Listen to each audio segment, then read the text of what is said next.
Quero convidá-los a abrir a palavra do Senhor no livro de Atos, capítulo 11, nós leremos do versículo 19 ao versículo 26. Então os que foram dispersos por causa da tribulação que sobreveio a Estevão, se espalharam até a Fenícia, Chipre e Antioquia, não anunciando a ninguém a palavra, senão somente aos judeus. Alguns deles, porém, que eram de Chipre e de Cirene, e que foram até Antioquia, falavam também aos gregos, anunciando-lhes o evangelho do Senhor Jesus. A mão do Senhor estava com eles, e muitos crendo se converteram ao Senhor. A notícia a respeito deles chegou aos ouvidos da igreja que estava em Jerusalém, e enviaram Barnabé até Antioquia.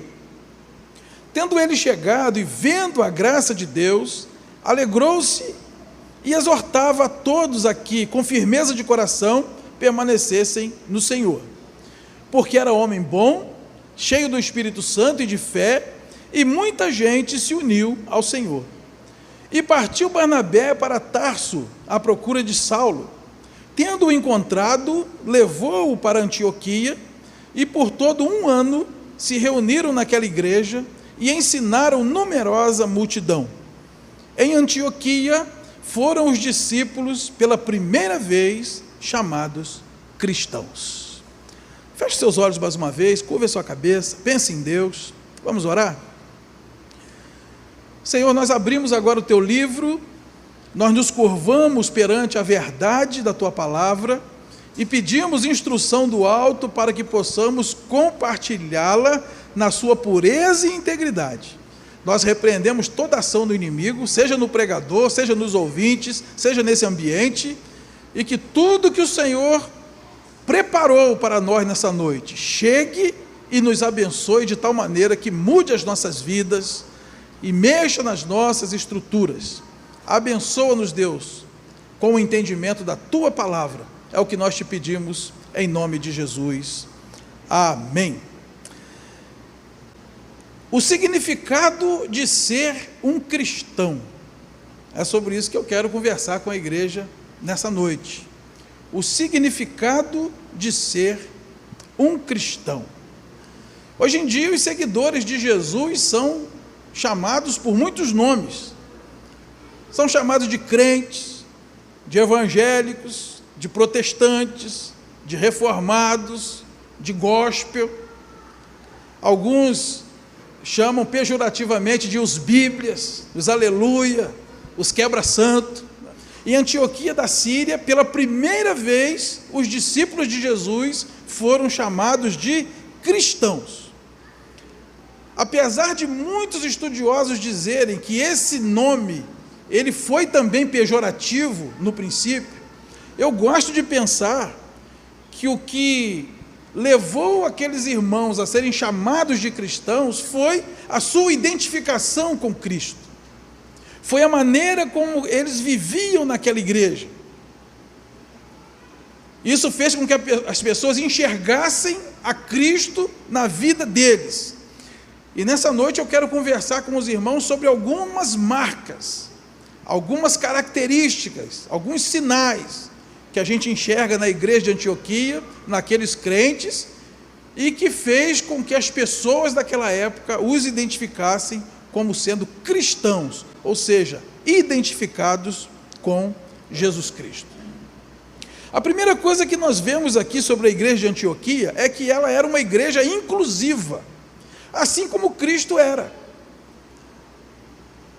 Nós percebemos aí em Atos capítulo 11, nos versículos 19 e 20, o seguinte: os que foram dispersos por causa da tribulação, eles pregavam somente aos judeus.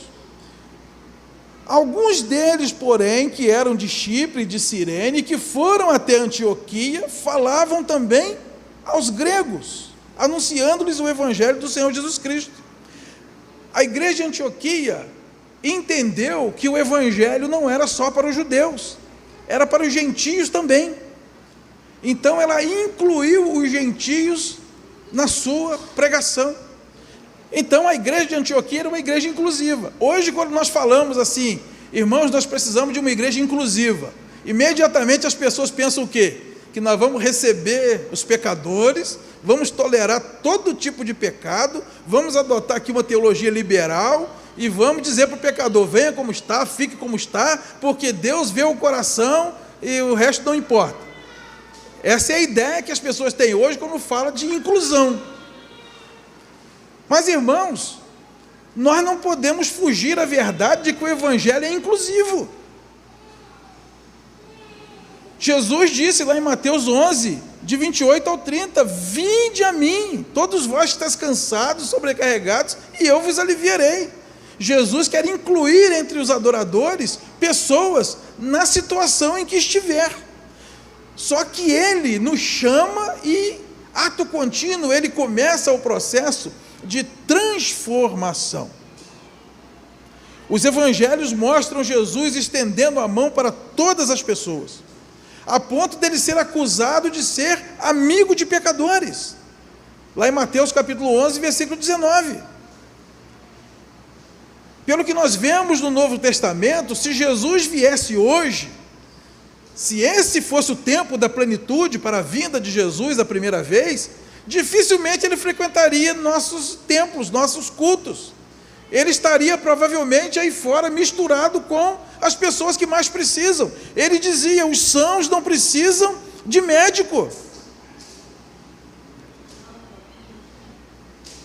Jesus almoçava na casa dos publicanos, que era a pior ralé de pecador que existia aos olhos dos judeus, porque os publicanos eram judeus que cobravam impostos para Roma, para o império dominante.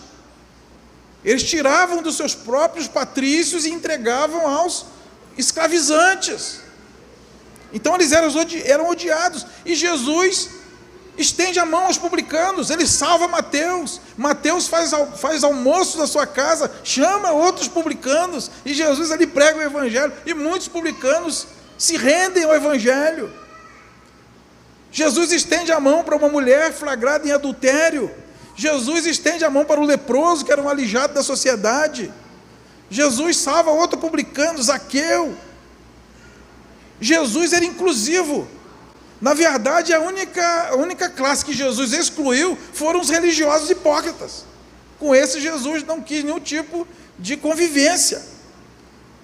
Mas a todo aquele que se via um pecador, se reconhecia um pecador e buscava a salvação, Jesus estendia a mão. Ele não exclui, ele inclui.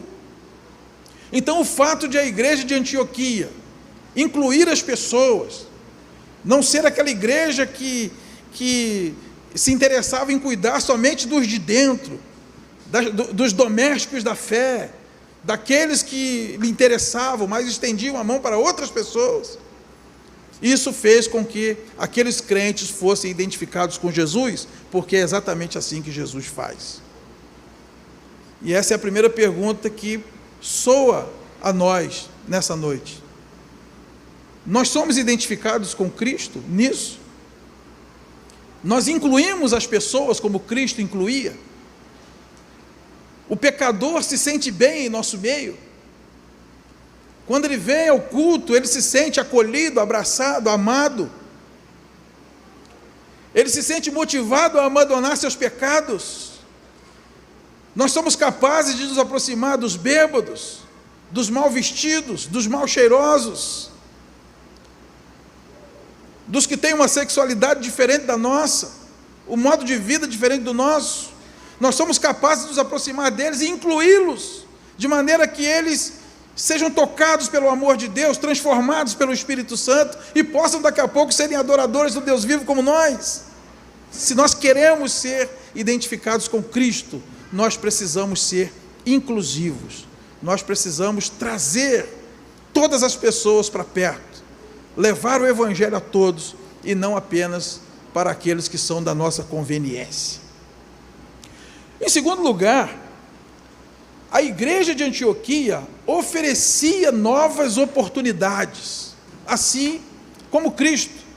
Em Atos 9, de 20 a 30 diz: E logo pregava nas sinagogas a Jesus, afirmando que este é o Filho de Deus. Ora, todos os que o ouviam estavam atônitos e diziam: não é este o que exterminava em Jerusalém os que invocavam o nome de Jesus, e para aqui veio precisamente com o fim de os levar amarrados aos principais sacerdotes? Saulo, porém, mais e mais se fortalecia e confundia os judeus que moravam em Damasco, demonstrando que Jesus é o Cristo. Decorridos muitos dias, os judeus deliberaram entre si tirar-lhe a vida. Porém, o plano deles chegou ao conhecimento de Saulo. Dia e noite guardavam também as portas para o matarem. Mas os seus discípulos tomaram-no de noite e, colocando-o num cesto, desceram-no pela muralha. Tendo chegado a Jerusalém, procurou juntar-se com os discípulos. Todos, porém, o temiam, não acreditando que ele fosse discípulo. Mas Barnabé, tomando-o consigo, levou-o aos apóstolos e contou-lhes como ele vira o Senhor no caminho, e como este lhe falara, e como em Damasco pregara ousadamente em nome de Jesus. Estava com eles em Jerusalém, entrando e saindo, pregando ousadamente em nome do Senhor. Falava e discutia com os helenistas, mas eles procuravam tirar-lhe a vida.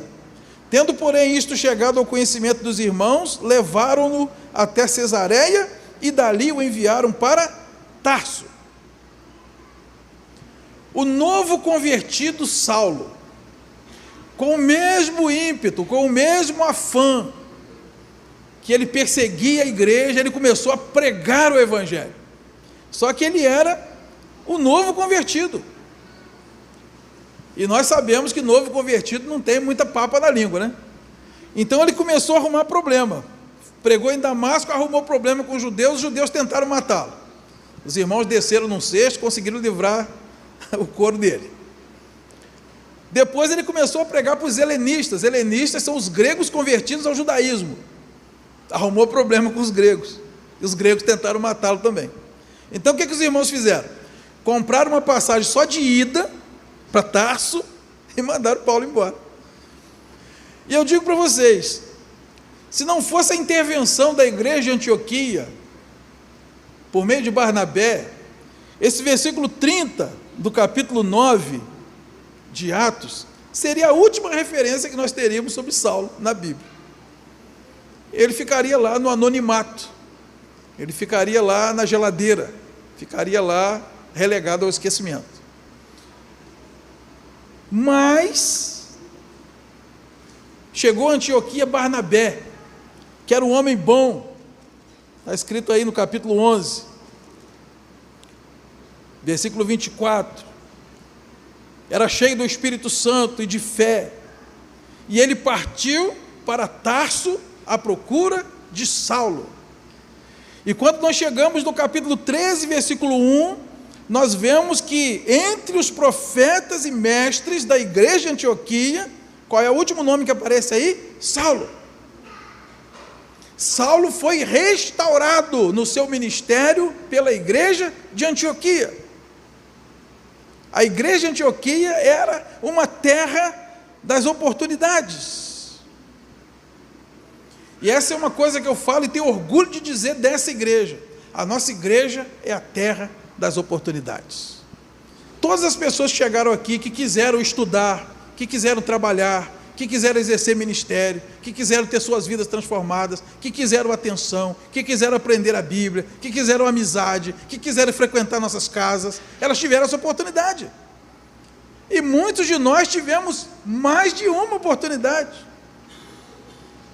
Eu cheguei aqui nessa igreja no começo dela em 1996, e eu digo para os irmãos, eu cheguei aqui puxando uma cachorrinha no barbante, e eu fui acolhido por essa família na fé. E aqui nessa igreja, Deus reacendeu o meu dom, o meu chamado, tive uma oportunidade, e não só eu, depois de mim, já foram 9 pastores ordenados aqui, e 13 pastores que já foram membros dessa igreja, e todos que quiserem oportunidade, a igreja abraça. Todo mundo merece uma chance. E mesmo quando a gente olha, e todas as previsões, e todas as perspectivas nos dizem, isso aí não vai dar certo, mesmo assim a gente dá a oportunidade. porque a igreja precisa ser a terra das oportunidades. A igreja de Antioquia foi a terra da oportunidade para o apóstolo Paulo. E nós vemos aí no capítulo 13, Saulo e Barnabé saem numa viagem missionária, e ele foi um instrumento nas mãos do Senhor para a pregação do evangelho. O apóstolo Paulo levou o evangelho a quase todo mundo habitado daquela época. Atos diz que ele chegou com o evangelho até na Espanha. Ele chegou em Roma. Então, por meio de Paulo, o evangelho chegou na Europa, e nós sabemos que o evangelho chegou no Brasil vindo da Europa. O mundo inteiro tem uma dívida de gratidão com o apóstolo Paulo, que deu literalmente a sua vida para que o evangelho chegasse no mundo todo. Isso porque alguém foi buscá-lo, alguém quis restaurá-lo. Você conhece alguém que hoje está no anonimato, no ostracismo, na prostração, que já engavetou os sonhos, já engavetou os projetos, acha que não tem mais futuro? A igreja precisa ser essa terra de oportunidade. Faz uma ligação, faz uma visita, fale com essa pessoa, motive essa pessoa, vai buscá-la. Pode ter dado errado uma vez ou duas, como Paulo, mas não quer dizer que vai dar errado sempre. A igreja precisa ser a terra das oportunidades, porque Jesus era assim. Jesus era o rei das oportunidades. Jesus pegou 12 homens sem condição alguma, homens iletrados, homens totalmente diferentes, homens apelidados de filhos do trovão, um publicano, um zelote. Um publicano e um zelote no mesmo grupo é quase colocar um Bolsonaro e um Lula no mesmo grupo. Jesus pegou esse povo todo. Por isso que eu digo, igreja não tem partido político, igreja não tem candidato. Nós somos pastores de todos, a igreja é a igreja de todos. Política é outro departamento. Nós estamos em outro patamar. Nossa discussão é o evangelho, são as pessoas, é a nossa comunhão, é Deus transformando vidas por meio do poder do evangelho. Jesus pegou homens que tinham tudo para dar errado e fez deles um sucesso. Mas talvez o maior exemplo seja Pedro. Pedro recebeu uma segunda oportunidade incrível de Jesus. Nós lemos em Lucas capítulo 22, versículos 31 a 34, que Jesus chamou Pedro e disse: Pedro, tenho duas notícias para te dar, uma boa e uma ruim. A ruim é que o Satanás requisitou você para te tentar, para te peneirar, para te cirandar. E eu deixei. Mas eu tenho a notícia boa. Eu orei por você para que a tua fé não desfaleça. Isso não é pouca coisa. Só que Pedro se colocou numa posição de autossuficiente. Ele disse: não, Senhor, eu estou pronto. Eu estou pronto a ir contigo, seja para a morte, para a prisão, para onde for. E Jesus disse: Pedro, o galo vai cantar e nós vamos conversar. E nós vimos o que aconteceu. Pedro negou Jesus vergonhosamente. Mateus 26, de 69 a 75, narra isso. E é a narrativa que eu mais gosto dos evangelhos. Porque Mateus coloca detalhes que outros não colocaram. Ele diz, por exemplo, que na última negativa, Pedro estava diante da fogueira com uma criada, e quando ele negou Jesus, a criada disse: mas o seu jeito de falar te condena. Porque o crente tem um jeito peculiar de falar, não é? Sem mais nem menos, sai um amém, sai um misericórdia, sai o sangue de Jesus tem poder, não é? Então diz que Pedro começou a praguejar. E no original aqui, o tradutor foi benevolente. No original, Pedro começou a xingar palavrões inomináveis, para despistar que ele era um crente, que ele era um seguidor de Jesus. Porque crente não xinga, né? Então Pedro negou Jesus vergonhosamente, caiu. E depois que isso acontece, o que Pedro diz? Vou pescar. Para mim, fecha a conta e passa a régua. E ele voltou para a sua antiga função de pescador de peixes. Deixou para trás o chamado para ser pescador de homens. Tanto que lá em Mateus, quando Jesus ressuscita, ele diz às mulheres: manda que os discípulos me aguardem, que eu vou encontrar com eles lá na Galileia. E diz a Pedro para ele ir também. Foi o único que Jesus falou pelo nome. Porque se Jesus não fala Pedro pelo nome, ele não ia mesmo. Porque ele sabia o que Jesus tinha dito, né? Quem me negar diante dos homens, eu o negarei diante do Pai. Então ele ia dizer, isso aí não é comigo, mas diz Pedro também. E Pedro então vai. E Jesus tem um reencontro com Pedro, em João 21, de 15 a 17. Depois que Pedro negou, ele chorou amargamente. E quando ele reencontra Jesus, quando Jesus bate os olhos em Pedro, aquilo é como uma flecha no seu coração. Jesus em nenhum momento perguntou a Pedro, Pedro, por que você foi fazer aquilo, rapaz? Para que você foi me negar? Eu te avisei, cara. Eu orei por você, e você me negou. Que essa geralmente é a nossa confrontação com os pecadores, né? Por que você fez? Você fez mesmo? Promete não fazer de novo? Essa é a nossa confrontação. Sabe o que Jesus pergunta para Pedro? Pedro, você me ama? O que você fez eu sei. Não vou nem entrar nesse mérito. E eu já sabia que você ia fazer e te avisei. Agora você me ama. E esse ama aí de Jesus é o famoso ágape, né? Pedro, tu me ágape. Você me ama com aquele amor top, ultra, mega, blaster. O amor sacrificial. E Pedro diz, Senhor, tu sabes que eu te amo. Pedro não usa ágape, ele usa filho. Jesus, tu sabes que eu te filho. Filho é o amor de amigo, é o amor normal, é o amor que eu tenho por você, você por mim, pai e filho, irmão com irmão.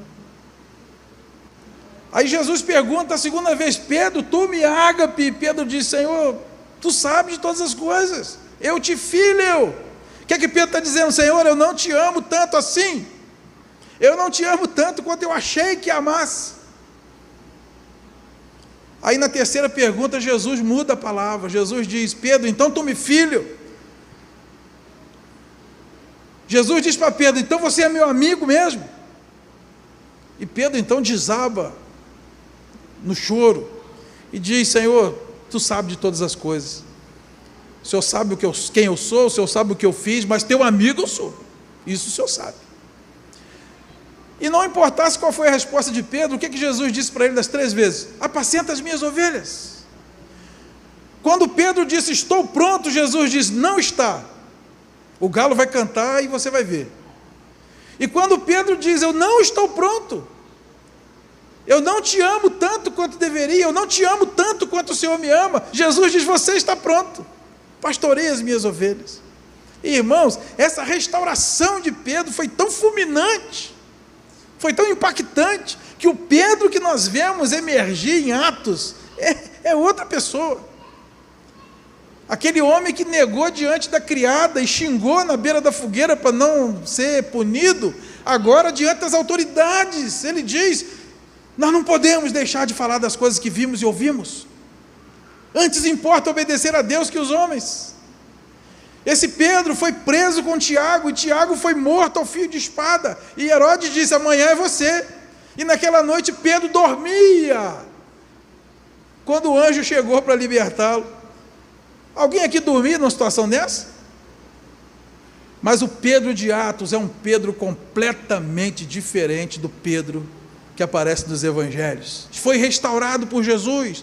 Então, uma igreja que restaura pessoas, uma igreja que dá segundas oportunidades, que tira o pecador do chão, que dá a ele a chance de restaurar seu casamento, sua vida financeira, seu ministério, é uma igreja que imita Jesus, ela é identificada com Cristo.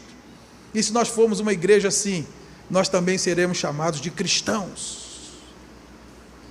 E essa é a segunda pergunta que ressoa aos nossos corações nessa noite.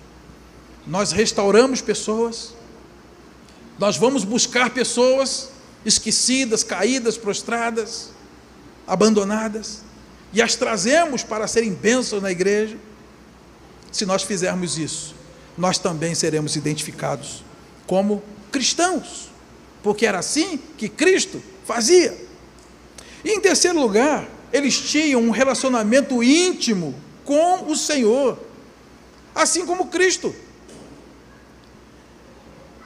Em Atos 13, de 1 a 3, nós lemos o seguinte: havia na igreja de Antioquia profetas e mestres, Barnabé, Simeão, por sobrenome Níger, Lúcio de Cirene, Manaém, Colasso de Herodes, o tetrarca, e Saulo.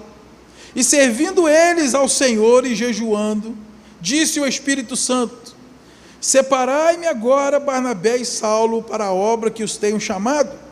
Então, jejuando e orando, e impondo sobre eles as mãos, os despediram.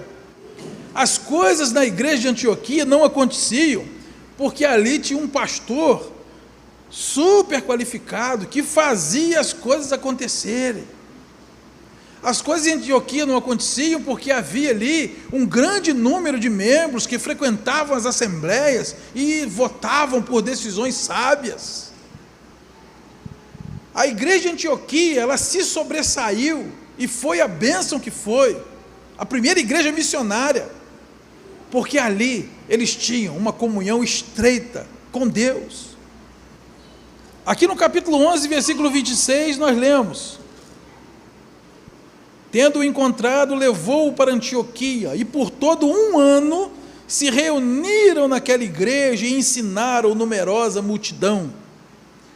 Era uma igreja ensinada na palavra. Aqui diz também que eles serviam ao Senhor. Está aí no capítulo 13, versículo 2, servindo ao Senhor. Ali naquela igreja havia um espírito de servos.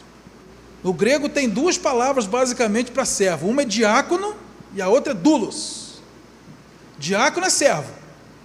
Doulos é servo do servo. Quando um crente é chamado por Deus para exercer um ministério na casa dele, ele é promovido de servo para servo dos servos. E é o máximo que nós podemos ser.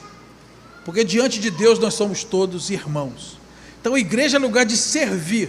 Qualquer outra motivação que nos traga aqui não é proveniente do Pai. Igreja não é lugar para enriquecer, igreja não é lugar para arrumar casamento, para arrumar emprego, para sarar a pereba da perna, não é lugar para você ser chefe de ninguém, não é para cantar o microfone, tocar instrumento, aparecer na televisão. Igreja é o lugar onde nós servimos a Deus e servimos ao próximo. Porque é isso que nós aprendemos com Jesus. E na igreja de Antioquia eles serviam. Eles oravam e jejuavam para tomar suas decisões. Está aí no versículo 2. Servindo eles ao Senhor e jejuando. Depois do 3, jejuando e orando. Era assim que as coisas aconteciam. Uma igreja onde os crentes são identificados com Jesus é uma igreja onde as pessoas jejuam e oram antes de tomar as decisões, antes de ordenar pessoas, antes de enviar pessoas, antes de receber pessoas.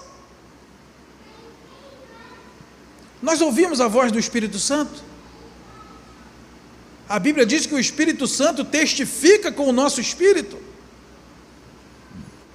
E a Bíblia diz que todos os crentes têm o Espírito Santo. Se alguém não tem o Espírito Santo, esse tal não é dele. Então nós ouvimos a voz do Espírito Santo. Nós precisamos apenas aguçar nossos ouvidos espirituais e saber o que o Espírito Santo está dizendo para nós. E não era assim com Jesus. Jesus não ensinava a palavra de Deus o tempo todo. Olha o Sermão da Montanha, Mateus capítulo 5, versículo 1 e 2. Sentou no monte, uma multidão se ajuntou, eles ensinavam. Ele servia ao Senhor. Marcos 10, 45, ele diz: eu não vim para ser servido, eu vim para servir e dar a minha vida em resgate por muitos. E ele serviu e foi obediente até o fim. Ele orava e jejuava para exercer seu ministério, e disse isso para os discípulos. Marcos capítulo 9, versículo 29. Essa casta de demônio é só com oração e jejum. Os 3 estavam no monte, os 9 estavam aqui embaixo, os 9 não expulsaram. Quando Jesus desceu com Pedro, Tiago e João, ele orou e o demônio foi expulso. Se ele diz que aquela casta é só com oração e jejum, então ele estava orando e ele estava jejuando. Jesus era cheio do Espírito Santo. Pedro testemunhou isso em Atos 10:38. Jesus foi um varão ungido por Deus com o Espírito Santo e andou por toda parte, fazendo bem e curando os oprimidos do diabo. E ele deu o seu melhor a serviço do Pai. Nós lemos aí em João, capítulo 4, versículo 34. Disse-lhe Jesus: a minha comida consiste em fazer a vontade daquele que me enviou e realizar a sua obra. A obsessão de Jesus era fazer a vontade do Pai. Esse era o seu sonho, essa era a sua ambição, esse era o seu desejo, esse era o seu projeto de vida, fazer a vontade do Pai. Que diferença! A igreja de Antioquia alcançou isso, de tal modo que eles foram identificados com Cristo. E nós? Irmãos, o nosso relacionamento com Deus, com o Espírito Santo, faz com que as pessoas vejam em nós a Cristo, faz com que as pessoas olhem para nós e se lembrem de Jesus. Nós somos comprometidos com o Pai, assim como Jesus era comprometido com o Pai. Nós amamos a palavra como Jesus amava a palavra, nós somos sensíveis à voz do Espírito, como Jesus era sensível à voz do Espírito. Esse relacionamento íntimo com o Pai fará com que as pessoas identifiquem em nós um verdadeiro cristão. Concluindo, como é que nós queremos ser reconhecidos? Como é que nós queremos ser chamados como povo de Deus? Crentes, porque nós cremos. Tiago vai dizer que se você crê, você está de parabéns, que até o diabo crê e treme. Evangélicos, porque nós cremos no Evangelho. Nós não somos o único segmento que crê no Evangelho, não. A maioria das religiões que você entra, você vê uma Bíblia aberta em cima da mesa. Você vai na cadeia, você vê uma Bíblia aberta lá. Queremos ser chamados de protestantes, porque nós protestamos contra o sistema romano? Não fomos só nós também, não. Tem outros segmentos que protestaram e que também não se submetem à autoridade papal. Queremos ser chamados reformados, porque adotamos as doutrinas de Calvino? Ou nós queremos ser identificados como cristãos, porque as pessoas veem em nós a face de Cristo? Pedro nos conclama a glorificar a Deus com esse nome, com o nome de cristão. Quero encerrar lendo o texto de 1 de Pedro, capítulo 4, versículo 14 a 16. Se pelo nome de Cristo sois injuriados, bem-aventurados sois, porque sobre vós repousa o Espírito da glória e de Deus. Não sofra, porém, nenhum de vós como assassino, ou ladrão, ou malfeitor, ou como quem se intromete em negócio de outro. Mas se sofrer como cristão, não se envergonhe disso. Antes, glorifique a Deus com esse nome. Se é para sofrer, não sofra como assassino, como ladrão, como fofoqueiro. Agora, se você está sofrendo por ser um bom crente, por honrar a Jesus, por levar em você as marcas de Cristo, então dê glória a Deus por toda a perseguição e por todo o sofrimento, porque sobre você repousa o Espírito da glória de Deus. Você vai ser identificado como um seguidor de Cristo, você vai ficar feliz, porque na tua vida o nome de Jesus está sendo glorificado, o nome de Jesus está sendo exaltado na sua vida, e você vai dizer como João Batista: convém que ele cresça e que eu diminua. Nós estamos dispostos a espelhar Cristo para as pessoas? As pessoas têm visto em nós a beleza de Cristo? Vamos ficar de pé?